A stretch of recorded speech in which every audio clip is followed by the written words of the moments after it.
जाता ना पे होगी नहीं ये ना जाता फूलर मत सुशीलर पालित फूलर मत सी फूलरा फूलर मत सुशीलर पालित शीलव निम्न पालर बिरुदिರು ಶೀಲವು ನಿಮ್ಮನ ಪಾಲರ ಬಿರುದಿದು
ಬದುಕಬೇಕೆಂಬ ಆಸೆಯಿಂದ ನೀರಿನಲ್ಲಿ ಅಡಗಿ ಕುಳಿತವರನ್ನು ಕೊಲ್ಲುವುದು ಧರ್ಮವೇ ಎನ್ನುವ ಜಿಜ್ಞಾಸವಿಲ್ಲದಲ್ಲವೇ?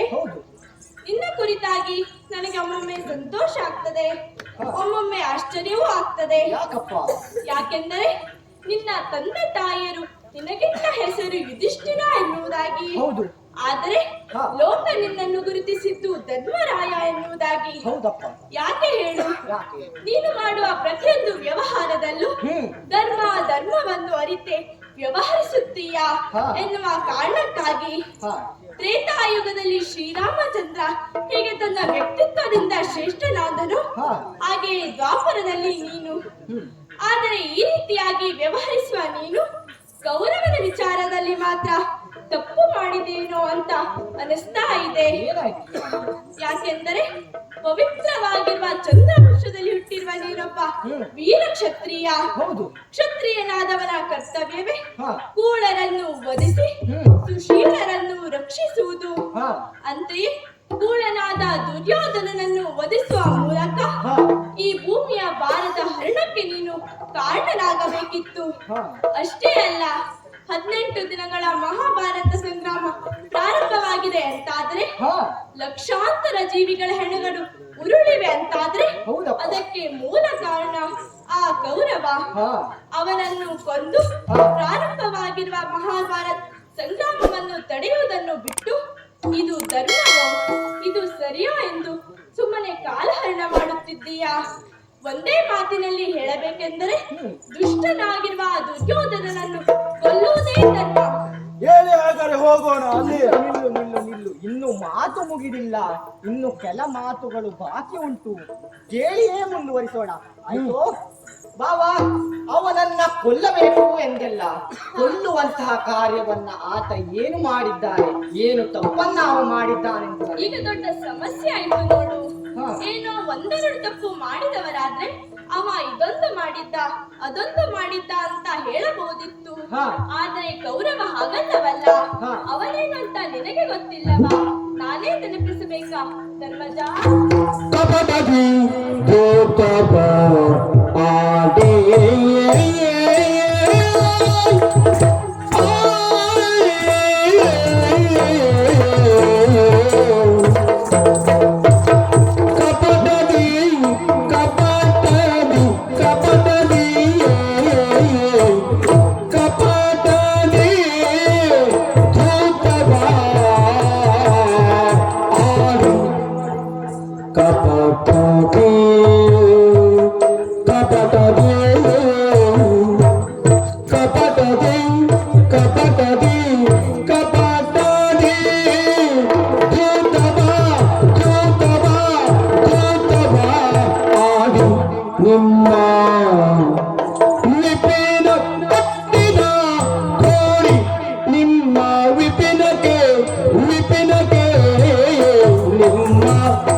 ಅವ ಏನು ಮಾಡಿದ್ದಾನೆ ಅಂತ ನನ್ನ ಬಾಯಿಂದಲೇ ಕೇಳುವ ಆಸೆ.